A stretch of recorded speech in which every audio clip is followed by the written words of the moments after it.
vite. On change les chaussures.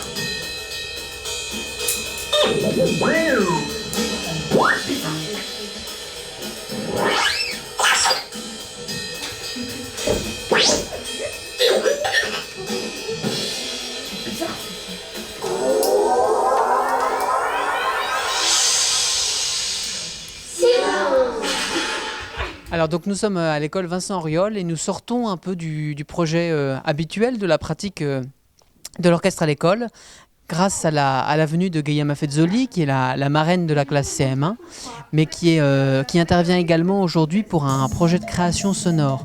Donc il s'agit de réaliser 4 sonneries qui pourront rythmer la vie de l'école et ce qui est intéressant c'est que les enfants participent d'une manière très active à la création de ces sonneries.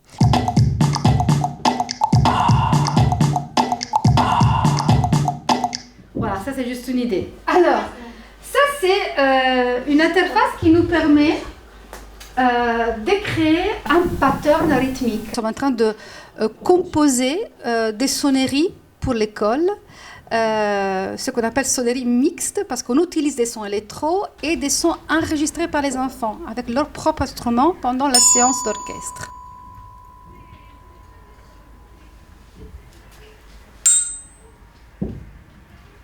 Et donc, l'importance d'utiliser des outils informatiques, c'est de pouvoir utiliser des instruments tactiles qui permettent d'avoir un rendu sonore sans passer forcément par les solfèges. Et c'est vrai que pour eux, découvrir les instruments à partir du numérique, c'est vraiment motivant pour eux.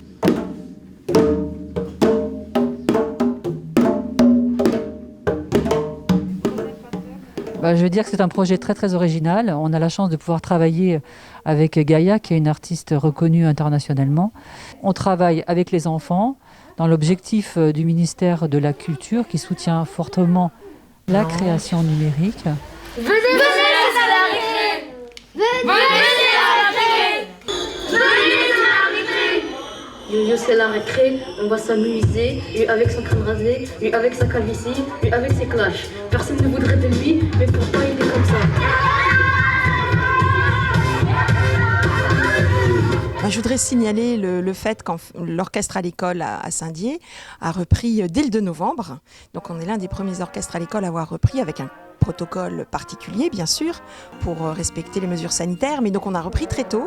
Et donc il y a eu une vraie continuité pédagogique puisqu'on ne s'est pas arrêté jusqu'à la fin de l'année scolaire.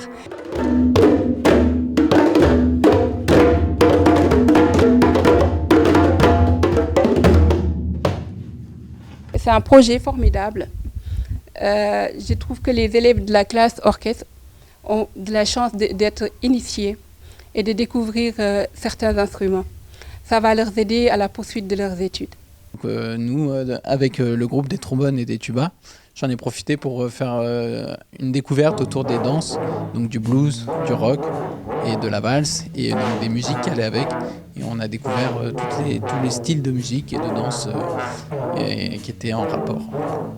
Le dispositif orchestre à l'école est un dispositif qui est encouragé par le ministère de l'Éducation nationale.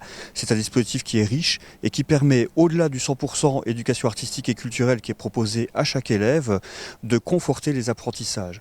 En effet, de récentes recherches au niveau des sciences neuronales, enfin des sciences cognitives, permettent de marquer vraiment la plus-value de ces dispositifs-là et de l'éducation aux arts et à la culture chez les élèves, notamment pour conforter la mémorisation, le vivre ensemble et l'apprentissage des fondamentaux.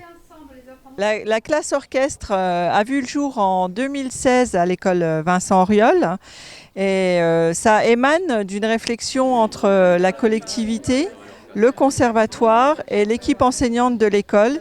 Mais d'autres écoles peuvent bénéficier aussi d'interventions musicales puisque l'association Orchestre Plus propose chaque année, établit chaque année une programmation d'intervention pédagogique à destination des collèges et des écoles primaires pour faire découvrir la musique aussi aux autres enfants et aux autres élèves de la ville.